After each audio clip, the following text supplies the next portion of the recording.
镜头来南韩，韩国嘅女子团体 NewJeans 爆出霸凌事件，而且这件代志个闹去到国会，有成员是指控因公司对因无公平、无尊重，嘛呼吁经纪公司爱好好啊对待价钱。 한희 씨 여기서 팬분들께 꼭 한마디만 좀 부탁드릴게요. 제가 말 안 해도 팬분들이 제 마음 잘 아시니까 굳이 말할 필요 없습니다.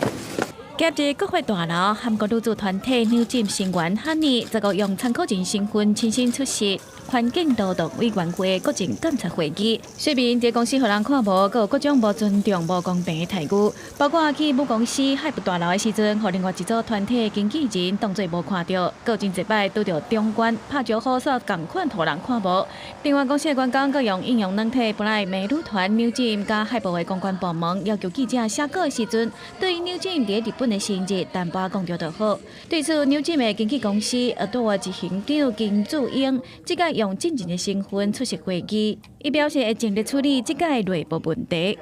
그리고 한희 씨를 비롯해서 아티스트 분들 저희 더 목소리에 귀 기울이고 아티스트 분들의 인권까지 잘 보호해서. 警方表示，大力調查漢尼講的狀況，也毋過暫時無證據會當證明這個狀況。漢尼所反駁金智英講，伊根本無精力在處理這場霸凌，種種的態度，讓漢尼在水面時陣伊就拗甜。 이 세상의 모든 문제들을 해결해줄 수 있는 법은 아니라는 걸 알지만 그래도